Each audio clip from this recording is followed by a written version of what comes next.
Well, hello everybody and welcome back to the channel, my friends. Today we are watching Star Trek, the original series, Season 1, Episode 8, Miri. I think I got that right, Miri. I cannot believe we're at Episode 8 already, but again, I am loving this so much. So, friends, you know what? There's nothing to it but to do it. Let's get into it. But before that, if you could do me a favor, hit that like button, smash that subscribe, ring that bell for notifications. You'll be alerted anytime that we go on our Star Trek here on YouTube with any of our Star Trek or science fiction related material. And if you would like that early or in a longer format, our link to our Patreon is down in the description. Join us there, my friends. It's a growing library and a growing community, and we would love to have you. But that was then. This is now. And now it is time for Star Trek, the original series, Season 1, Episode 8, Miri. So, my friends, if you could engage maximum warp reaction, and away we go.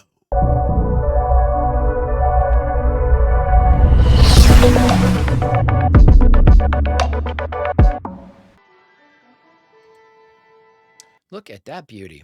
Not a vessel, a ground source. The third planet in this solar system, according to my instruments.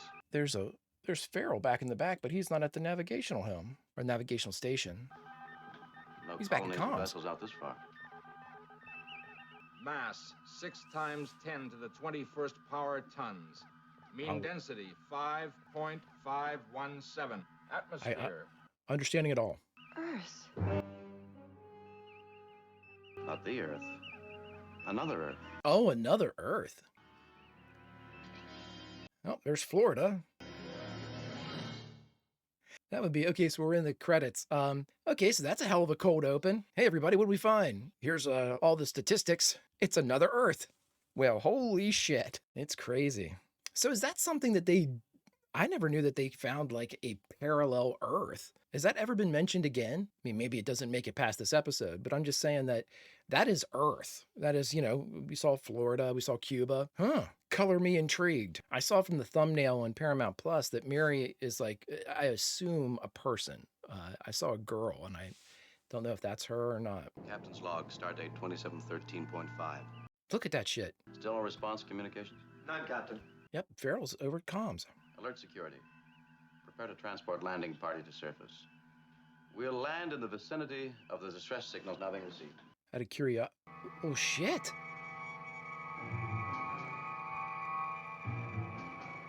Oh, Rand going down.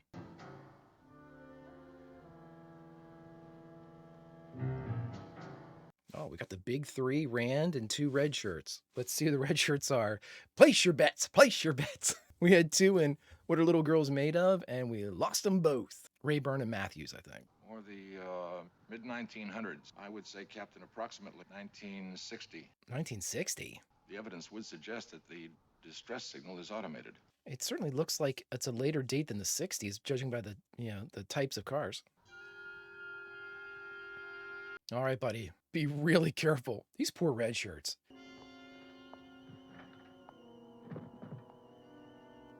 It's a trike, but I mean, just hold on to that, Spock. Here, take that, McCoy. What the fuck am I looking at, Jim? I'll just put it right back where we found it. What's that all about? Oh! Mine? Whoa. How about set to stun, everybody?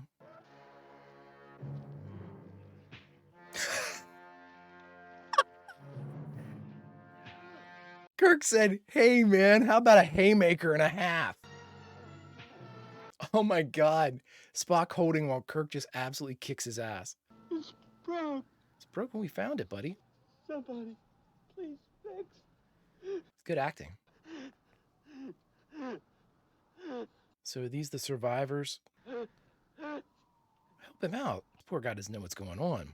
He just took 3 hellacious shots from Jim. Good laughing. Good acting. Did he just die? Do we get it? He's dead, Jim. It's dead. It's dead. It's metabolic gray. It's It's impossibly high, as if it's burning itself up, almost as if it aged a century in just the past few minutes. What? Come on. Let's get everybody together. Yeah, all red shirts. Let's all stick close here. I'm sure this is some backlot somewhere.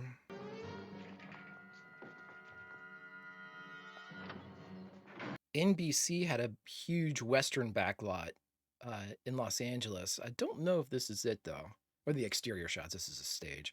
How old is this thing? About 300 years. Holy shit! I'm digging this already. We mean you no harm.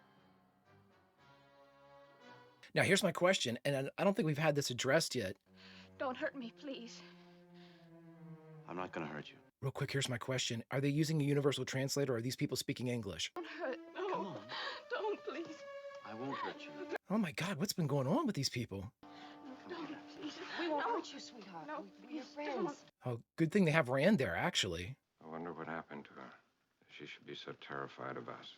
Well, Bones, why don't you do your medicine shit? Maybe see if there's something affecting her. You guys go that way. I'm pretty sure death is right around that corner. Everybody, I fucking love Spock.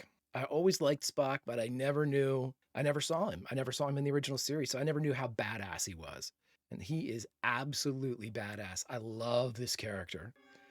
And Nimoy just rocks. Just rocks.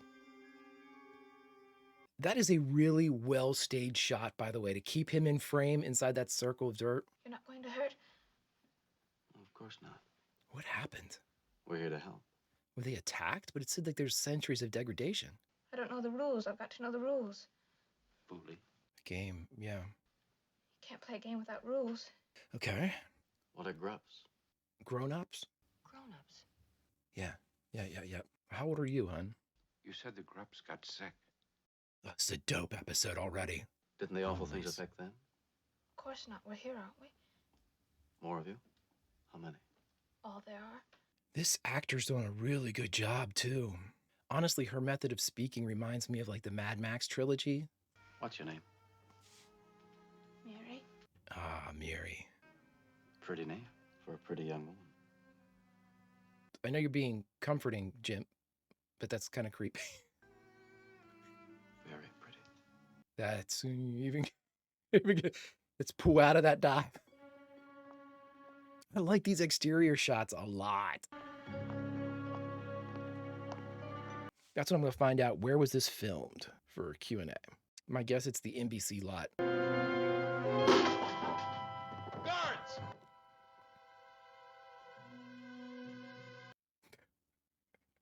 I just had a vision of Spock pointing up. Light that fucker up! Shooting.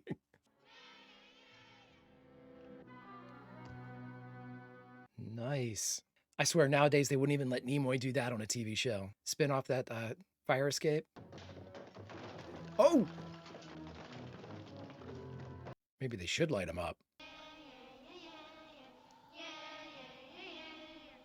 That's creepy. It's like being in Neverland. That creature which attacked us was certainly no child.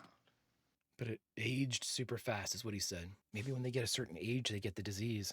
Do you know any buildings where the doctors used to work? Yes, I know that. Them and their pills and things. Will you take me there? That's a bad place. Ooh. Do you have a name, too? Yes. It's Jim. Nice. I wouldn't lie to you either, Jim. I remember the grubs, but you're nice. Best damn captain in Starfleet. Uh-oh. You'll spread all over you and you'll yell. You'll try to hurt everybody and then you'll die. I knew it would. I knew it would.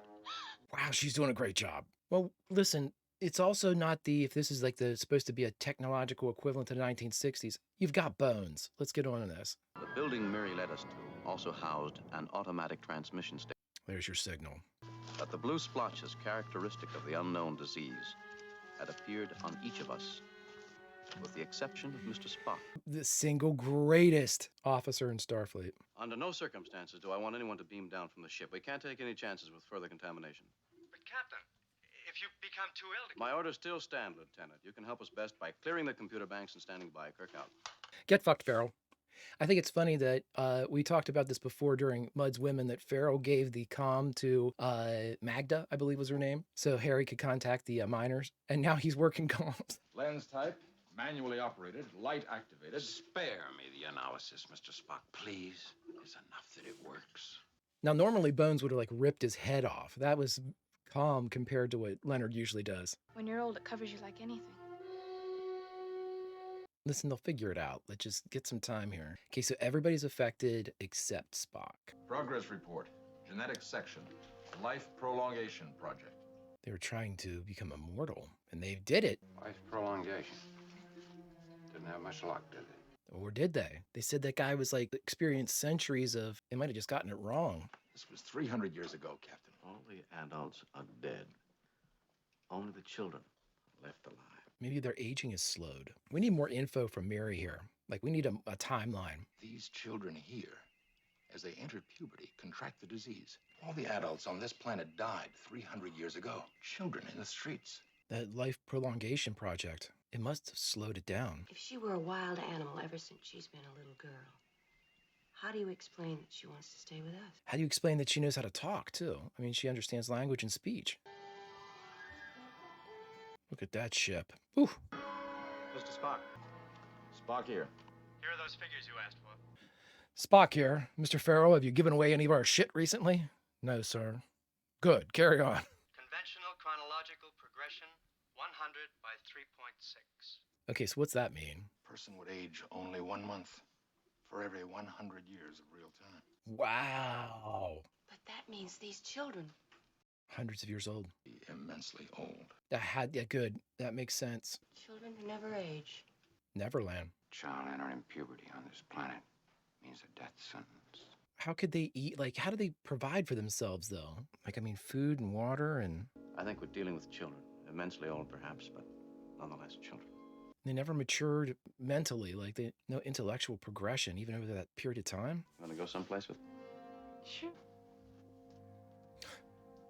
I understand what Jim's doing, but man. That little girl. Is at least 300 years older than you are, Yeoman. I like Rand's character. Oh, these two must have been babies then when it happened. And like, how would a baby survive?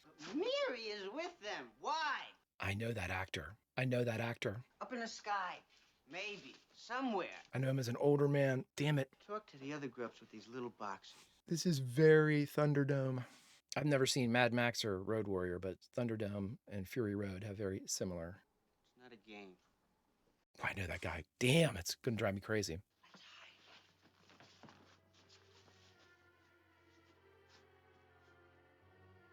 These interior exterior shots are really well done. A lot of staging. Dear God. Never would let Bill Shatner do that nowadays. Maybe there's a way to reverse it. If you can figure out a cure for yourselves, of course, you're going to have a bunch of immortals running around. I don't understand it. My phaser wasn't set to kill. They die when they get it. Man, I know her too. Her voice, I want to say she was in a Western. I can't remember. Can't remember if it was a TV show Western. I might be wrong about that. I can't remember. It was helpful commentary, wasn't it? This fellow made these notes in the last weeks, after the disaster began. Just a lot of notes of him screaming fuck and... Only a matter of time before we all go mad, destroy each other, till the last of us finally destroys himself. Well, that's great. The older the victim, the more rapid the progress of the disease. Leonard. I am a carrier. Whatever happens, I can't go back to the ship. And I do want to go back to the ship, Captain. I like they're starting to get each other. I like it. I love it. I want some more of it. Verified, Captain. We have 7 days. It's going to get worse and worse throughout that time. Bones, get back to your microscope, buddy. I think maybe this mission was a case study in why you don't send down the entire command crew on an away mission. Janice, take Miri for a walk. Yes, sir. Take the security guys, too. Viruses meant essentially to extend the life of the human cell immeasurably.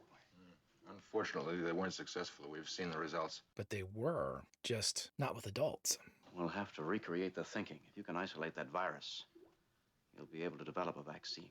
Come on, guys. You can get this. I mean, they got beakers and Bunsen burners and shit. I'm assuming you guys have a step up in the tech that they had. Oh, here come these little bastards coming in to steal stuff. Oh, it's driving me crazy. Who are you? 3 days, 7 hours left to us. Oh, wow. It's been a couple days. The supply of food left in the area is running dangerously low. Unless something is done, the children will starve in a few months. Our tempers are growing short. And we are no further along than we were 2 days ago. Haven't you found a thing yet? Would you like to take a crack at it? Keep your shit about you. No! No! Where are the security guys? I used to try to get you to look at my legs. Look at my legs. Oh, no. They're going to be covered, aren't they?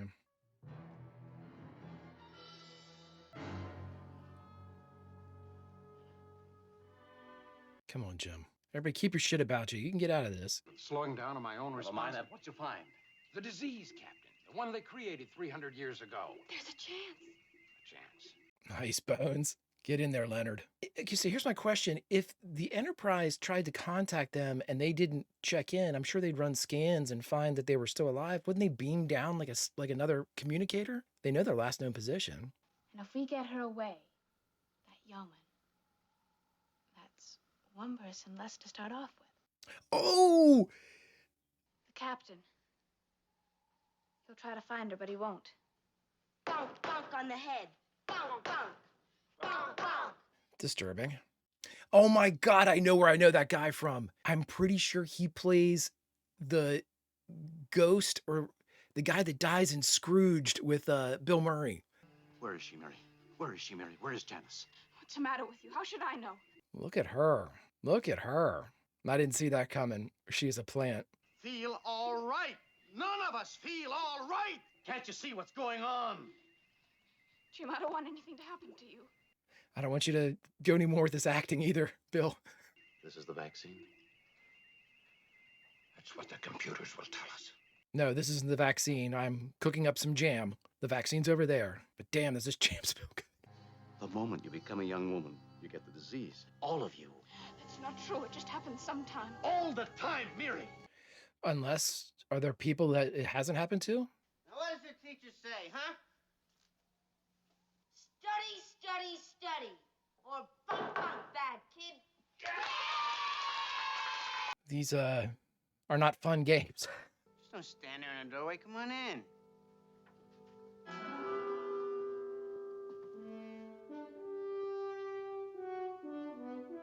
Oh, I hear the music. Tell them, Jim. Tell him, Jim. Tell him, Jim. Tell him, Jim. Stun them all. You've got a phaser with a stun setting for a reason. Tell him, Jim. Tell him, Jim. This does remind me of Thunderdome when Max meets the kids. Blah, blah, blah. Blah, blah, blah. Captain Walker, Mrs. Walker. Blah, blah, blah. No, blah, blah, blah. Stun Mr. Bonk Bonk, and everybody else will fall in line. Let Janice go. Give me those communicators before it's too late.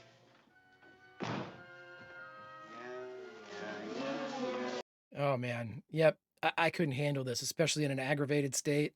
One by one, they got the disease, and they became like. Don't let him get behind you. He's gonna bonk you with that stupid hammer.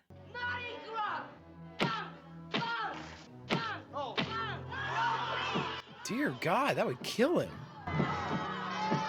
You got a bowling pin? Oh yeah, full spread, phaser stun. It's waiting for you. Maybe only a matter of months. Listen to him. He's got it all over him, I bet. That's what's going to happen to you. Unless you let me help you. Bunk, bunk. Oh, I'd shoot that one. That one gets stunned. Because the food's all gone. You've eaten it. Maybe 6 months left, that's all. And then nothing left to eat. I mean, it's lasted 300 years, so. All right. I dare you. I double dare you.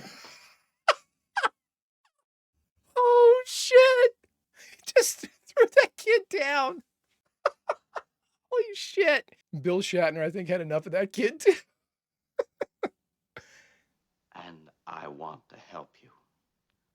I'm begging you. That was one of the funniest things I've seen in this show. Literally threw that kid to the ground. Like legit. That was legit. Picked him up and threw him to the ground. The vaccine could be fatal. The disease certainly is. How long do we have left? Hours? Minutes? How much longer do you want to wait?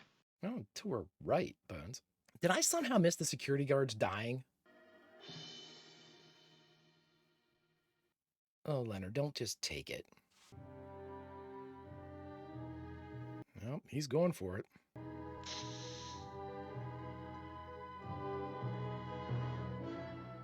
That's the shit. Oh, wow.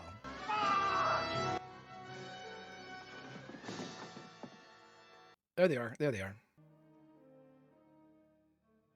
He called for Spock, though. 3 hours, 11 minutes left. Thank you, Lieutenant. Keep this channel open. Clear computers. He looks like he's wearing a cape. Now that he's torn the sleeves. What happened to him? He injected himself with the vaccine. He was unconscious when I found him. Did any of it work? Blemishes are fading. He did it. But he's dead. Hell of a job, Leonard. Now, as long as you're not like fried, you'll be... You will understand the medical mind. He needed a test subject. It's the only way to do it. I've already contacted Space Central. They'll send teachers, advisors. And truant officers, I presume. They'll be all right. Miri, she really loved you, you know. She loved the idea of Jim. I never get involved with older women, Yeoman. Jim! Oh. Full ahead. Warp factor 1. Warp factor 1, Captain. There's our send away line.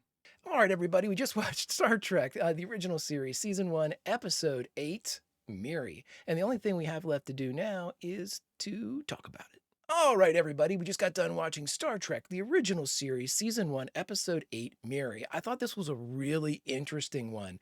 Again, it looked different simply because we had actual exterior shots that were, you know, a lot of the exterior shots that we've had so far have still been inside sound stages. In fact, I don't remember there being an actual environmental shot done, you know, in the legitimate outdoors yet in this series. I might be missing something, but I don't remember. The cool thing there is, you know, you get it's different lighting. It makes everything look different. There's a level of authenticity that starts coming in because you've got atmosphere, you know, wind and dust, and all of those things start to play in with the cameras. And I think it gave it a very authentic feel, especially when they first landed. When they landed and had kind of like those distant shots of them, you know, like it was supposed to be the kids observing them, I'm assuming, and you got to see them kind of like crosswalking in that intersection and things like that. That was very interesting, and I thought it set a really different tone for the episode because we had this exploration into something that should be familiar. Here is Earth, which I think is the bigger draw of, I mean, obviously this is a planet full of wonders in many respects.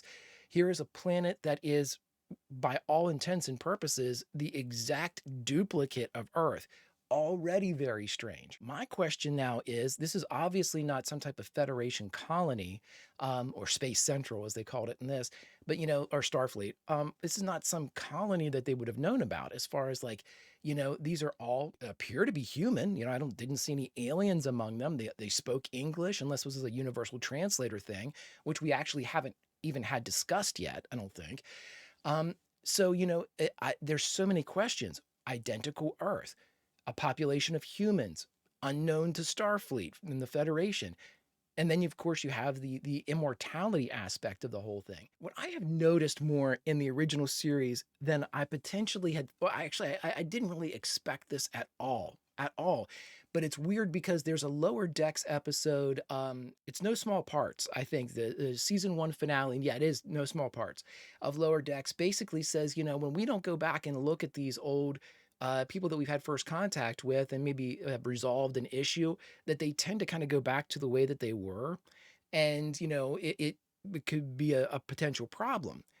Okay, well, in that sort of vein, a lot of the people that they've encountered so far in the original series has tech, some type of power, whether it be, influence or some that if left unchecked could be a huge galaxy-wide problem. For instance, in this episode with Miri, you have a semi-successful immortality workaround with science. True, it only affects human children before they turn into adults, but there is the original kind of footsteps for an immortality. Exactly how hard it would be for somebody like Bones, who was able to come up with a vaccine that quickly, and it works, come up with a vaccine, how hard would it be for him to finish the work? You know what I mean? Like, if he has the vaccine that can stop that disease from progressing, okay, that means that all of these people that are going to be very long lived will be okay. So, if that's the case, if you reverse engineer everything, you could potentially have immortal humans, right? I mean, it's, in my case, it's science and technology that is just ripe enough for abuse in the same vein as like the Genesis device. Sure, on its, oh, eternal life. Yeah, it sounds like a great idea. But, weaponizing that for the wrong purposes, holy smokes. I mean, there's a lot of things that could go wrong with that. And we just had a ton of questions, because I have a ton of questions because, again, you have a duplicate of Earth, humans on board, looking for an, and the 1960s with cars and stuff from like the 30s and 40s, which I didn't really get. But again, everything looked to be, even a further duplicate of Earth, and it was okay. So a ton of questions with everything that went into that. So not being really aware of what the planet is or why it is or why they're there or anything like that, looking at the events of the day, just like the acting and just like the story as it went, I thought it was a very engaging story. Again, it reminded me quite a bit. Let me recant this a bit. I have seen, I mean, way back when, I probably saw half of the Road Warrior. I've never seen Mad Max, the very first one. I've seen about half of the Road Warrior. I've seen Mad Max Beyond Thunderdome several times and enjoyed it quite a bit. And of course, I've seen Fury Road, which is one of the greatest movies ever. But this reminded me a lot of Beyond Thunderdome, where you have, I mean, spoiler alert, but Beyond Thunderdome, you have Max, played by Mel Gibson, who basically has a very similar scenario to what Jim went through there when he met the kids. He stumbles upon a colony of kids, some older, some late teens, but, a lot of children. And, trying to kind of, they have their own language. They've adopted like a very Lord of the Flies type of situation where they have their own kind of hierarchy, and the way that they speak and everything's kind of like truncated and slanged. Very, very interesting stuff. Very, very good stuff. And I think we had a lot of that too. And it spoke highly of the writers. Again, our writer for this one was it Adrian Spies? Okay, so it was directed by Vincent McKevity and written by Adrian Spies. And so Adrian Spies was able to give us a kind of filtered down version of this, if kids were given a society to have to rule and survive in, what changes would they make? Well, what would the adaptations be? A lot of influences there from, the Lost Boys in Neverland, and you've got, the Lord of the Flies, obviously. You've got, how things could kind of devolve a bit into barbarism. It didn't seem to be that the kids were having a problem coexisting with one another, at least not to the point where they mentioned it, where there was kind of like inner onlys or inner young kids fighting. It didn't seem like there was any of that. There was definitely a hierarchy where the older kids were in charge. But again, I had a couple problems with the episode. The one problem I had was, you're telling me that in this town, they had enough food to last 300 years? That's a ton of food for that number of children. Now, again, I could they, did they have to go in the outlying areas? I mean, it could be explained away, I guess. But my point is, like, even like canned foods and things like that, and foods that were packaged, and even if they were kind of like rations or meals ready to eat or anything like that, if 300 years, that shit's not keeping either. I mean, that's not going to be. And it didn't look like there was an abundance of, again, this is something, budgetary wise, they couldn't probably get into. But, it didn't look like there was like rolling orchards or farms, or something that would probably have some like residual like perennial growth, like an apple orchard they could go and get something from. And again, I'm getting into the weeds here a little bit, but that's a pretty major thing. If you're going to go with 300 years and not like 50 years, which is still crazy. If you're going to go with 300 years, then you've got to be willing to, I'm suspending my disbelief for that, but there's a couple pings that came up there that were, I couldn't get behind, especially like at 300 years, you're immortal, sure, but you're not impervious to disease or injury. You would think that, and again, maybe this happened where kids got sick with just pneumonia and God forbid passed away, or, fell off a cliff or fell out of a tree or off the top of one of those buildings where they were throwing rocks. There might have been a lot of casualties along the way, but I guess my point is I would like to have learned a little bit more about the kids, just how their society grew. But again, you only have so many minutes in an episode, and, it was devoted towards getting our crew taken care of. I can see where they desperately want to establish some type of like plutonic relationship between Rand and Kirk. And they want it to be like each of them kind of has feelings for the other, but they can't act on them. For instance, when Kirk was talking about it in The Naked Time, and he basically said, have you seen my yeoman? She's beautiful, but I can't act on it because I'm the captain. When he was like under the influence of that kind of like being intoxicated, my love is the Enterprise. We got that. So we know that he at least finds Rand attractive.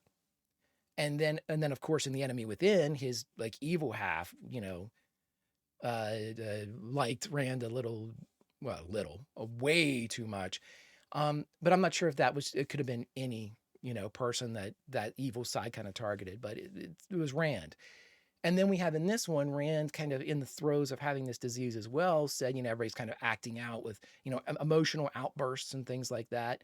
She said, I always try to get you to look at my legs. But I know they're desperately trying to get the two of them to have this kind of, unspoken connection that may or may not surface at some point. And that's fine. I was just a little disappointed by some of the delivery aspects of it, where Rand was like dismissed, thought of as maybe not as integral a part of the away team. Whatever. I didn't like the dismissiveness, I think. The thing that I did like was we got to see more of both Kirk and Spock, very briefly, Kirk and Spock's relationship growing, where, Spock said, I'd like to get back to the ship. And Jim looks at him and smiles like, that was kind of Spock's idea of a joke, but he didn't like crack a grin or anything. I really appreciated that. And of course, we had a positive development in my mind between the McCoy and Spock relationship, because McCoy's been, I made mention of it several times. McCoy has been very argumentative, I guess is the nicest way to say it, towards Spock. But in this, they were argumentative too. We've got to try this vaccine. It could kill us. It could be, a lethal dose of poison. And argue. Spock leaves the room, takes the vaccine. But when he knows that there's something wrong, he doesn't yell out, "Hey, help." He yells out, "Spock." He knew he was in deep shit. He yells for Spock. Gotcha. I like that, Leonard. I like that little touch by Mr. Adrian Spies. Good stuff. Good stuff. So yeah, this episode, and again, the actress that played Miri, I'm going to look that up for Q&A. Very good. The actor that played John, I think, was the older boy with the fatigue jacket on. I know I've seen him before, and I've convinced myself that he is the older, I want to say homeless person in the movie Scrooged with Bill Murray, the old movie Scrooge, that passes away. That is like part of his kind of like come to Jesus moment. Like, this is your actions have consequences type things. And I'm almost positive that that's the guy, because I can remember the way he delivers a certain line.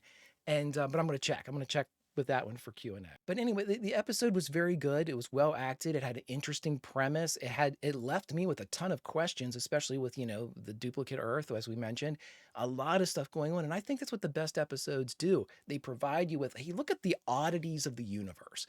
Look at the absolute batshit crazy things that we could run into. It's like, in the middle of space, all of a sudden there's Earth, and it's not our Earth. That's awesome. I like that. I like that idea. And they did it well. this is, to me, could have been like a 2 or 3-parter, just because of all the threads they left dangling. But still, it was very good, and definitely on the upper side of my favorites. And kudos to director Vincent McEvity for, all of those really well staged and really well placed interior exterior shots, usually where you have action on the exterior, action on the interior of these, 3-dimensional sets that they were on. And there was a carry through of the entire scene where either the subjects from the inside went outside or the subjects from the outside went inside. Very, very tough to do, to maintain, line of sight with all the actors involved.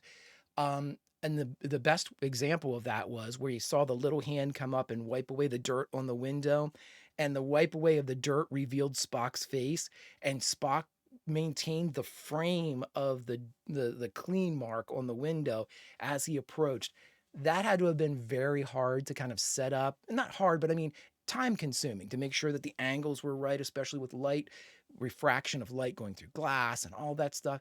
I'm sure that was, but the payoff was great. In my mind, an excellent shot. And again, whenever they have the opportunity to try these new things, I think that you're starting to see some real, not risks taken with Star Trek, not risks taken with the filming of Star Trek, but you're starting to see the personalities of the directors start to come out. And I think that's a really good thing, because as soon as we start getting personalities for the directors, then we start to get a personality for each of these episodes, independent of the story. The way it's shot, the way that we get a chance to see these things becomes unique from one, or we'll start to recognize these directors as they come back and forth. And, hopefully, are again, McEvity did a very good job. I'm hoping that they have him come back again at some point. Really, really good stuff. But my friends, if you stuck around this long, hit that like button, smash that subscribe, ring that bell for notifications for any time we go live on YouTube with any Star Trek or science fiction related material. And in addition to that, if you would like this in a longer format or to get it early, I'm a couple episodes ahead of the original series, join us over on Patreon. Link is in the description. But my friends, that's all for me. I better leave it up to Q right now so we can figure out some of the special hidden qualities of Miri in Q&A. Greetings, mon capitaines, and welcome to another installment of Q&A. My friends, this is when I watch an episode of the original series, and then once I am free of spoilers, I go back afterwards and look up some interesting facts about the episode to share and to also learn for myself. My friends, here they are. Okay, so as we were watching, a couple of the people that our guest stars, both John and Miri, Michael J. Pollard played John. And while we were watching, I said, I think that's the older kind of homeless guy that dies in Scrooged. And it was. I'm very happy to say that, I'm not happy to say for the character that dies in Scrooge, but I'm happy to say that I identified him, and he had a very long career, and I think it's interesting that he had such a presence that even in these kind of smaller parts, there's a lot of carry through and a lot of recognition that went into that. So I can see why he had a longer kind of, character actor part. He fit the bill of a character actor. Now, obviously, our lead, Kim Darby, playing Miri, I thought I had recognized her before as well, and I could not place where she was. I vaguely got in the ballpark of a Western, and I really should have picked up on this. She actually plays the young girl, I believe Maddie or Nettie, one of those two, in True Grit with John Wayne. One of his biggest roles was Rooster Cogburn, I forget, whatever. But she played opposite John Wayne in that classic Western. And also, and now that I saw this, I completely remember, she plays John Cusack's mom in Better Off Dead. If you haven't seen Better Off Dead, it's a 1980s comedy, a very dark comedy that is definitely worth picking up and watching. Good stuff. Now, the other one that not necessarily an actor, but where did they film Miri? We had exterior shots and we had, a lot of pre-established sets. So it had to be one of the studio's kind of, always standing permanent sets. And it was. It was CBS's set where they filmed Mayberry with the Andy Griffith Show. And so with the Andy Griffith Show, they just basically doctored it up to be a little post-apocalyptic. And now we have our setting for Miri. So I thought that was very interesting in and of itself. And apparently they use it for several other episodes. I didn't get into that. I didn't want to be ruined, but I'm pretty sure we can pick up on it because the set itself is pretty permanent. So there's not a lot that they can do to dress it up, but I'll be interested to see. Now, we always try to have at least a couple just little facts about the episode in and of itself. One of the facts, which I'm sure a lot of people have picked up on, and I did as well, Scotty, Sulu, and Uhura did not appear in this episode. However, originally, Nichelle Nichols did appear in the episode, or was slated to appear in the episode, but for whatever reason, her role was given to Farrell. That's why I said, what's Farrell doing at the comm station? Well, apparently he's... In tonight's performance of Star Trek, the original series, the role of Uhura will be played by Farrell. I don't know. I mean, I'll tell you why. There's a little bit later that I will explain about our Mr. Farrell. Let's do it right now. So, Mr. Farrell, an actor by the name of Jim Goodwin, was a friend of John D.F. Black, who was an associate producer up to this episode. He was a friend and he was hired for several episodes because of his relationship with Black. But when Black left, so does Farrell, and we never see him again. Godspeed, Farrell. We hardly knew you, other than you give away communicators. Okay, a couple other fun things. A lot of the kids, or a lot of the onlys that were down on the planet, were actually fleshed out and augmented by kids from the cast. In fact, Lisbeth, who is Will Shatner's daughter, is one of the onlys that he arrives at the one of the final scenes carrying her. And Grace Lee Whitney's children are the two that open up the grate so Michael J. Pollard's John can jump out and steal the communicators. I thought that was very neat. And because of that, too, Grace Lee Whitney names Miri as one of her top 3 episodes of the series. Okay, so here's something I found very interesting. Adrian Spies is the credited writer of this episode. However, from what I've been able to find as far as research goes, about 80% of his dialogue was rewritten by someone called Karabatos. I think I'm pronouncing that correctly. They apparently were brought in to completely 80% rewrite of the dialogue, not necessarily the action or, the story, but the dialogue, the exchange of words between the characters. And apparently this was because there was a deeper relationship between Janice Rand, or a revealed relationship between Janice Rand and Captain Kirk. And the creatives being Roddenberry and Gene L. Kuhn, who this was his first episode producing, they didn't want that. They didn't want there to be any kind of overt reference to a relationship between the two or potential for a relationship.